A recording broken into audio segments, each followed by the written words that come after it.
Je m'appelle Stéphania, je fais partie de l'équipe communication de l'Oasis. Je suis directrice artistique et UI/UX designer. Pourquoi je fais partie de l'Oasis? J'étais athée avant et je me suis convertie. Reconversion absolue et on m'a dit hey, mais il faut que tu te confirmes parce qu'en fait je viens d'une famille catholique et du coup on m'a confirmée et ensuite on m'a dit hey, maintenant il faut que tu voles de tes propres ailes et il faut que tu participes aux activités de l'église. Et je suis arrivée à l'église et j'étais là genre je connais personne. Coucou, qu'est-ce que je fais? Donc j'ai commencé à la chorale de l'Oasis. J'ai entendu une conversation de Guillaume, le vice-président, et de Yann, le président de l'Oasis. Et en fait, ils galéraient de ouf avec leur site.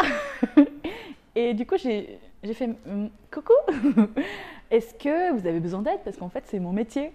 Et en fait, c'est là où tout a commencé. J'ai décidé de faire partie de l'Oasis par vocation pour donner mon temps à Dieu et en faisant ce que j'aime. Voilà. J'en ai parlé à mon entourage et bien sûr, quand tu te reconvertis ou tu te convertis, tu découvres un autre monde.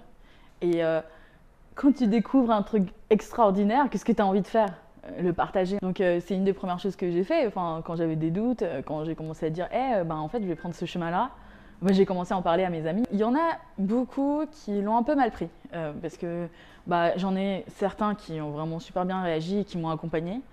J'en ai d'ailleurs une qui est devenue ma marraine et, d'autres que j'ai complètement perdu parce que je n'ai pas su en parler.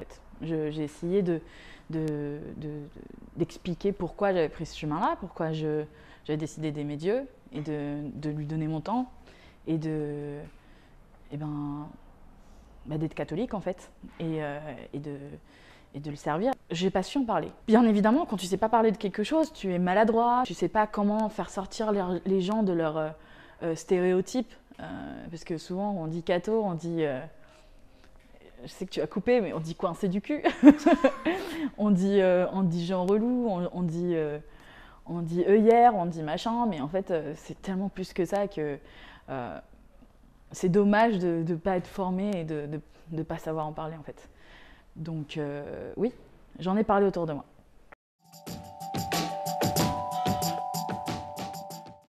Qu'est-ce que je conseille? Alors là, quand j'étais athée, toute discussion sur Dieu, de loin ou de près, c'était un rejet absolu. J'aurais aimé qu'on m'approche différemment pour me parler de Dieu.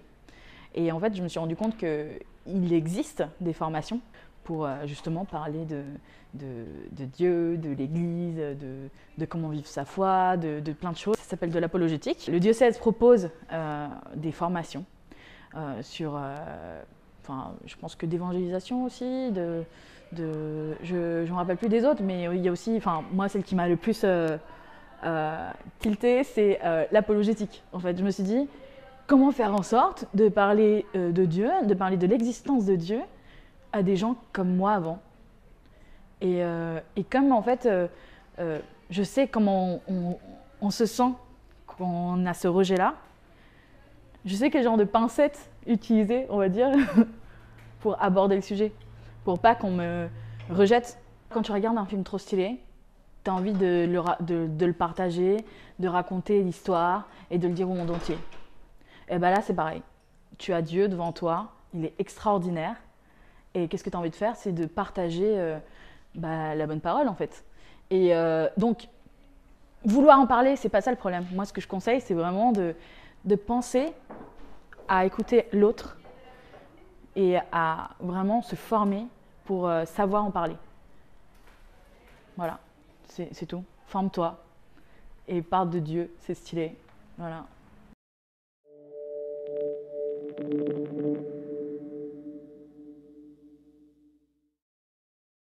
Parfait, merci.